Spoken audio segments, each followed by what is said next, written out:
Chapter 2. The Constitution of the Etheric Body. The cultivation of the astral body, as it has been described in the foregoing chapter, permits of a person perceiving supersensual phenomena, but he who would really find his way about the astral world must not tarry at this stage of evolution. The mere notion of the lotus flowers does not really suffice. The student should be able to regulate and control the movement of his astral organs independently and with complete consciousness. Otherwise, he would become, as it were, a plaything for external forces and powers. If he does not wish to become such, he must acquire the faculty of hearing what is known as the inner word. And to effect this, it is needful to evolve not merely the astral, but also the etheric body. This is the fine body which to the eyes of the clairvoyant appears as a kind of wraith of the physical body. It is to some extent a medium between the physical and the astral bodies. If one is equipped with clairvoyant powers, one can quite consciously suggest away the physical body of a person. On that higher plane, it is no more than what is ordinarily an exercise of one's attention. Just as a person can withdraw his attention from anything that is before him so that it does not exist for him, so can the clairvoyant blot out a physical body from his observation so that it becomes, for him, physically transparent. If he applies this power to a human being who stands in front of him, nothing remains in his soul sight except the etheric body and the astral body, which is greater than either of the other two and interpenetrates them both. The etheric body has approximately the same size and form of the physical body, so that it practically fills the same space. It is an extremely delicate and finely organized vehicle. Its principal color is different from the 7 contained in the rainbow. He who is able to observe it is introduced to a color which is not observable by the sense perceptions. It can be compared to the color of a young peach blossom as accurately as to any. If one desires to contemplate the etheric body alone, one has to extinguish one's observation of the astral body by an exercise of attention similar to that already suggested. If one omits to do so, one's view of the etheric body is confused by the complete interpenetration of the astral body. Now, the particles of this etheric body are in continual motion. Countless currents pass through it in every direction. By these currents, life itself is supported and regulated. Every body that has life, including the animals and plants, possesses such an etheric double. Even in minerals, there are traces of it perceptible to the attentive observer. These currents and movements are almost entirely independent of the human will and consciousness, just as the action of the heart or stomach in the physical body is independent of our will. As long as a person does not take his development, in the sense of acquiring supersensual faculties, into his own hands, this independence remains. For his development at a certain stage consists precisely in adding to the unconscious independent outrayings and movements of the etheric body that by which the individual is enabled to influence them in a conscious manner by himself. When his occult education has progressed so far that the lotus flowers described in the foregoing chapters begin to bestir themselves, then the student is given certain directions which lead to the evocation of particular currents and movements within his etheric body. The object of these directions is to fashion in the region of the physical heart a kind of center from which these outrayings and movements, with their manifold forms and colors, may go forth. The center is, in reality, not merely a given point, but a most complicated structure, a really wonderful organ. It glows and shimmers with all kinds of color and displays forms of the greatest symmetry, forms which are capable of transformation with astonishing speed. Other forms and outrayings of color proceed from this organ to the other parts of the body, as also to those of the astral body, which they entirely pervade and illumine. The most important of these rays move, however, toward the lotus flowers. They pervade each petal and regulate its revolutions. Then, streaming out at the points of the petals, they lose themselves in the surrounding space. The more evolved a person may be, the greater becomes the circumference to which these rays extend. The 12-petaled lotus flower has a peculiarly close connection with the center already described. The rays move directly into it, and from it proceed, on the one side, toward the 16-petaled and the 2-petaled lotuses, and on the other, the lower side, to the lotuses of 8, of 6, and of 4 petals. This is the reason why the very greatest care must be given to the development of the 12-petaled lotus. If any imperfection be there allowed, the entire formation of the whole structure must remain disorderly. From what has been said, one may imagine how delicate and intimate is this occult education, and how strictly one has to conduct oneself if everything is to be developed in the proper way. It will now be quite evident that instruction concerning the development of supersensual faculties can only be given by one who has already experienced everything which he desires to awaken in another, and who is unquestionably in a position to know whether his instructions will be rewarded with success. If the student follows out what is prescribed for him in these instructions, he introduces into his etheric body outrayings and vibrations which are in harmony with the laws and the evolution of the world to which he belongs. Consequently, these instructions are reflections of the great laws which govern the development of the world. They consist of special exercises in meditation and in concentration, which, if appropriately practiced, produce the results described. The content of these instructions may only be imparted to the individual during his occult education.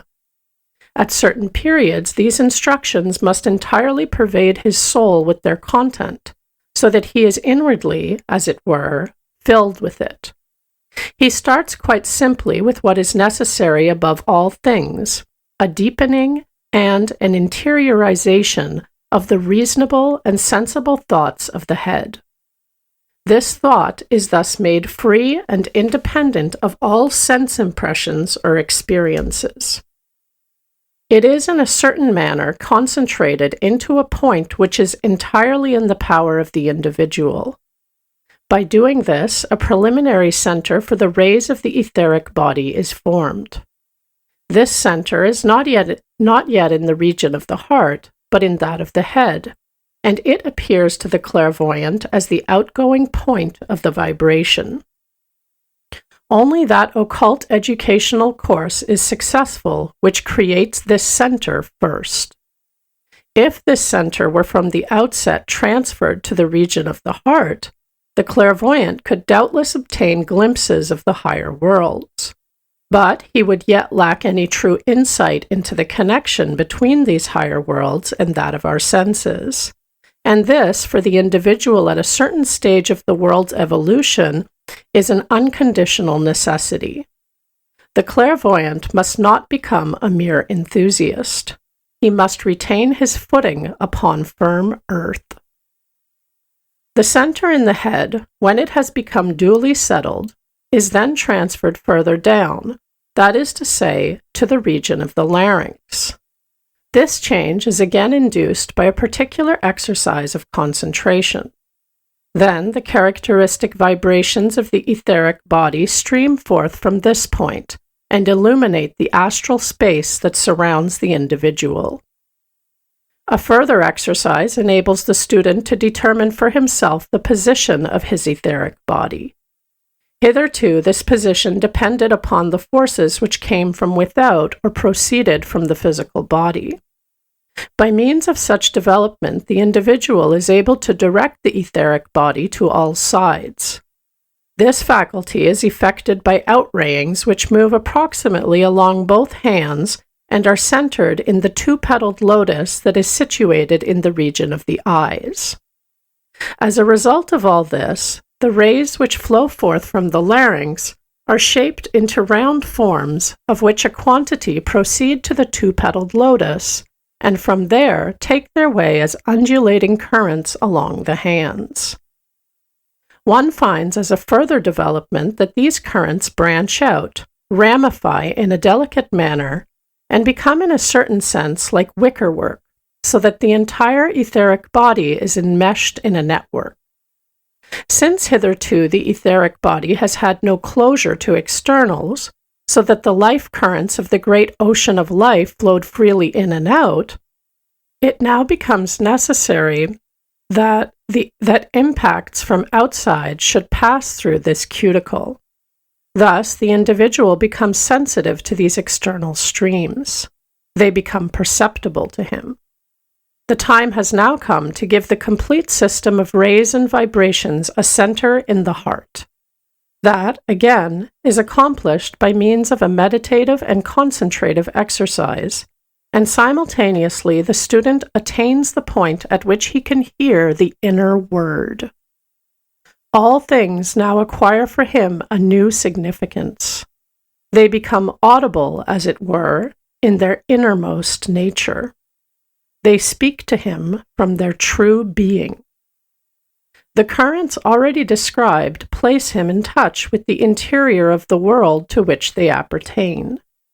He begins to mingle his life with the life of his environment and can let it reverberate in the vibrations of his lotus flowers. Thus, the individual enters the spiritual world. If he has come so far, he acquires a new understanding of all that the great teachers of humanity have uttered. The sayings of the Buddha, for instance, now produce a new effect upon him. They pervade him with a beatitude of which he had never dreamed before. For the sound of the words now follows the movements and rhythms which he has formed within himself. He is now able to know directly how a person like the Buddha did not proclaim his own individual revelations, but those which flowed into him from the inmost being of all things. A fact must here be explained which could only be comprehended in the light of what has already been said. The many repetitions in the sayings of the Buddha are not rightly understood by the people of our present evolutionary stage. For the occult student, they are like something upon which he may gladly let his inner senses rest, for they correspond to certain rhythmic movements in the etheric body. Devotional musing on these, with complete inward peace, creates a harmony with these movements, and because they themselves are echoes of certain universal rhythms which also at particular points repeat themselves and make regular returns to their former modes, the individual, listening to the wisdom of the Buddha, puts himself into harmony with the secrets of the universe. In the Theosophical Handbooks, we meet with 4 attributes which must be developed by the student on what is called the probationary path, in order that he may attain the higher knowledge. The first is the faculty for discriminating between the eternal and the temporal, the true and the false, the truth and mere opinion. The second is a right estimate of the eternal and true, as opposed to the perishable and illusory. The third faculty is that of practicing the 6 qualities already mentioned in the foregoing chapters. That is, thought control, control of action, perseverance, tolerance, good faith, and equanimity. The fourth attribute necessary is the longing for freedom. A mere intellectual comprehension of what is included in these attributes is utterly worthless. They must become so incorporated into the soul that they endure as inner habits. Let us take, for instance, the first of these attributes, the discrimination between the eternal and the temporal. One must so educate oneself that quite naturally one discriminates in everything that confronts one between its impermanent characteristics and those that will endure. This can only be accomplished if, in one's observation of the external world, one continues again and again to make this attempt. At last, the gaze in quite a natural way discerns what endures, just as hitherto it had satisfied itself with the impermanent. All that is impermanent is only a parable. That is a truth which becomes an obvious conviction for the soul. And so too must it be with the others of the four attributes on the path of probation. Now, under the influence of these four spiritual habits, the etheric body actually transforms itself. By the first, the discrimination between the true and the false, the center already described is formed in the head, and that in the larynx is prepared. The exercises of concentration, before mentioned, are above all things essential to any true formation. It is they that create, while the four spiritual habits bring to fruition. If the center in the larynx has been prepared, the free control of the etheric body, as above explained, will follow, and its separation, its network covering, be produced by the correct estimating of the eternal as opposed to the impermanent. If the student acquires this power of estimation, the facts of the higher worlds will gradually become perceptible. Only it must not be thought that one has merely to perform those actions which appear to be important when measured by the intellect alone. The smallest action, every little thing accomplished, has something of importance in the vast household of the world, and it is only necessary that one should become conscious of this importance. It is not a question of underestimating the daily affairs of life, but of rightly estimating them. Enough has been said in the previous chapter of the 6 virtues of which the third attribute is composed. They are connected with the development of the 12-petaled lotus in the region of the heart, and this, as already indicated, is associated with the life current of the etheric body. The fourth attribute, which is the longing for freedom, serves to bring to fruition the etheric organ situated in the heart. If these attributes have become real spiritual habits, the individual frees himself from everything which only depends upon the capacities of his personal nature. He ceases to contemplate things from his own separate standpoint. The limits of his narrow self, which fetter him to this outlook, disappear.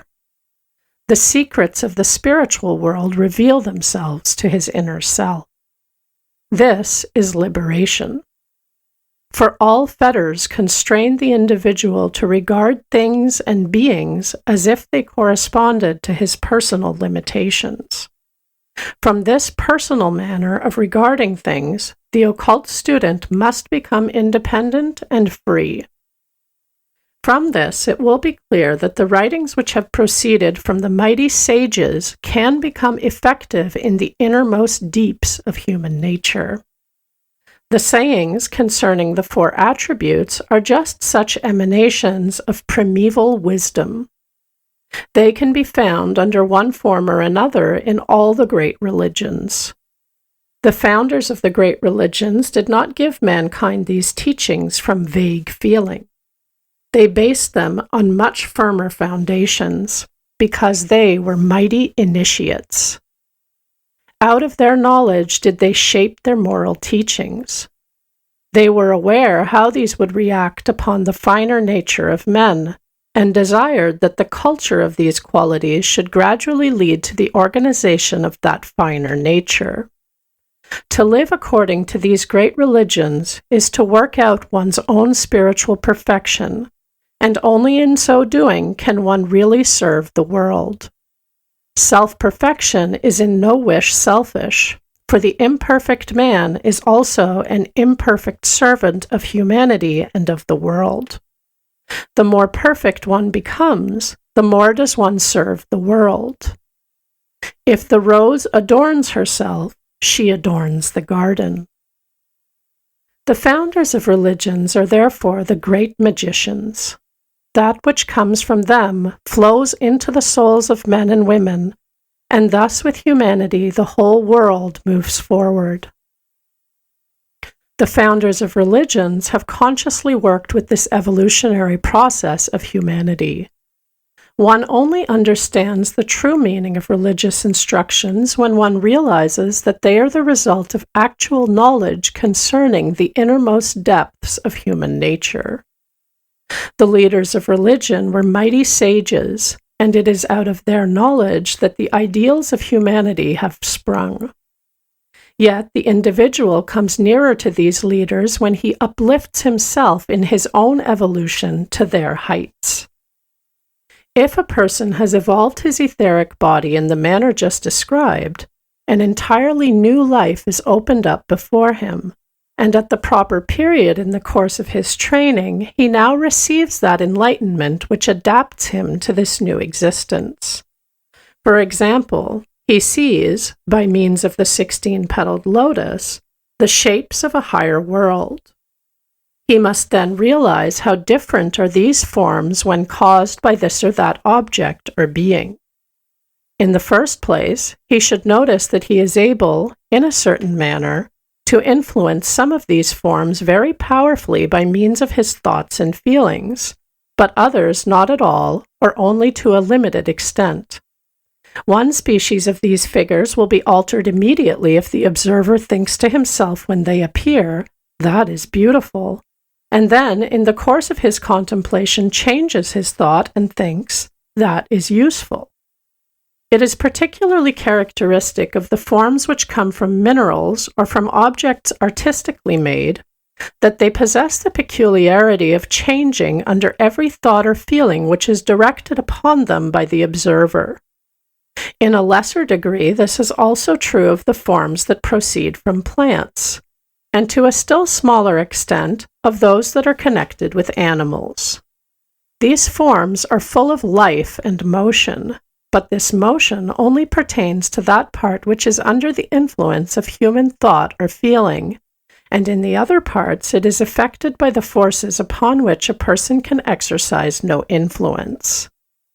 Now there appears within this whole world a species of forms which are almost entirely unaffected by activities on the part of human beings.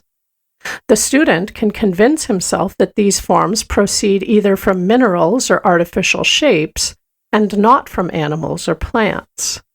In order to make these things quite clear, he must now observe those forms which he can realize to have proceeded from the feelings, impulses, and passions of human beings. Yet he may find that upon these forms his own thoughts and feelings still hold some influence, even although it be comparatively small.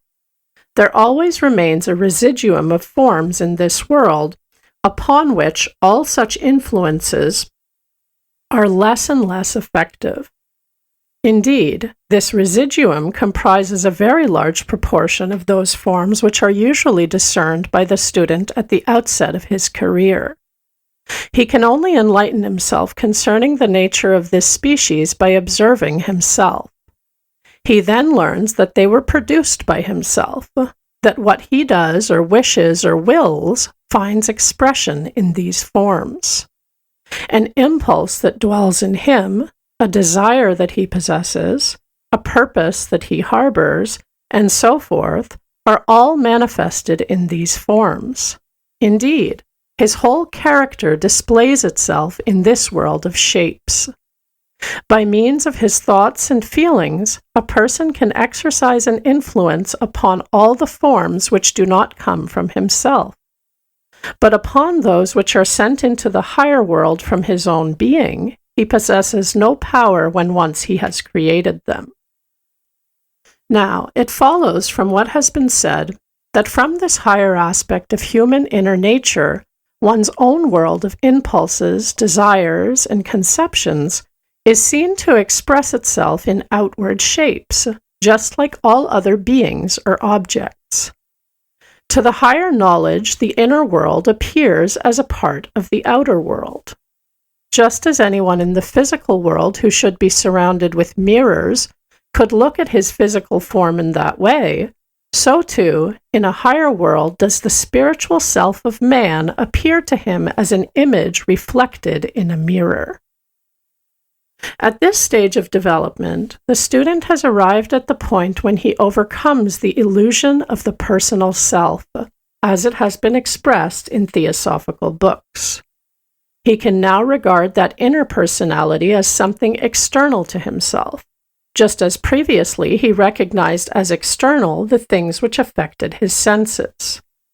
Thus, he learns by gradual experience to master himself as hitherto he mastered the beings around him. If anyone obtains a view into this higher world before his nature has been sufficiently prepared, he stands before the character picture of his own soul as before an enigma. There, his own impulses and passions confront him in the shapes of animals, or, more seldom, of human beings. It is true that the animal forms of this world have never quite the appearance of those in the physical world, but still they possess a remote resemblance. By the inexpert observer, they may easily be taken for the same. When one enters this world, one must adopt an entirely new method of forming one's judgments. For, seeing that those things which properly pertain to the inner nature appear as external to oneself, they are only discerned as the mirrored reflections of what they really are. When, for instance, one perceives a number, one must reverse it as one would read what is seen in a mirror. 265 would mean in reality 562. One sees a sphere as if one were in the center of it. One has therefore at first to translate correctly these inner perceptions. The attributes of the soul appear likewise as if in a mirror. A wish that is directed towards something outside appears as a form which moves toward the person who wished it. Passions that have their habitation in the lower part of human nature take on the forms of animals or of similar shapes that let themselves loose upon the individual. In reality, these passions are struggling outward. It is in the external world that they seek for satisfaction, but this outward striving appears in the mirrored reflection as an attack upon the impassioned person. If the student, before attaining the higher vision, has learned by quiet, sincere examination of himself to realize his own attributes, he will then, at the moment when his inner self appears to him as a mirrored reflection outside, find courage and power to conduct himself in the right way. People who have not practiced such introspection sufficiently to enable them to know their own inner natures will not recognize themselves in these mirrored pictures and will mistake them for something foreign. Or they may become alarmed at the vision and say to themselves, because they cannot endure the sight, that the whole thing is nothing but an illusion which cannot lead them anywhere. In either case, the person, by his unseasonable arrival at a certain stage in the development of his higher organization, would stand disastrously in his own way. It is absolutely necessary that the student should pass through this experience of spiritually seeing his own soul if he is to press onward to higher things. For in his own self he then possesses that spirituality by which he can best judge. If he has already acquired a fair realization of his own personality in the physical world, and when the picture of that personality first appears to him in the higher world, he is then able to compare the one with the other. He can refer to the higher as to a thing known to him, and in this way can advance on firm ground. If, on the contrary, he were confronted by numbers of other spiritual beings, he would be able to gain hardly any information concerning their nature and attributes. He would very soon feel the ground slipping away from his feet. It cannot be too often repeated that a safe entrance into the higher worlds can only follow a solid knowledge and estimate of one's own nature. It is pictures, then, that the student meets on his way up to the higher worlds, for the realities which are expressed by these pictures are really in himself. He must soon become sufficiently mature to prevent himself from desiring, at this first stage, veritable realities, but to allow of his regarding these pictures as appropriate. But inwardly he soon learns something completely new from his observation of this picture world. His lower self only exists for him as mirrored pictures. Yet, in the midst of these reflections appears the true reality that is his higher self. Out of the pictures of the lower personality, the form of the spiritual ego becomes visible. Then, from the latter threads are spun to other and higher spiritual realities. This is the moment when the two-petaled lotus in the region of the eyes is required. If this now begins to stir, the individual attains the power of setting his higher ego in connection with spiritual, superhuman entities.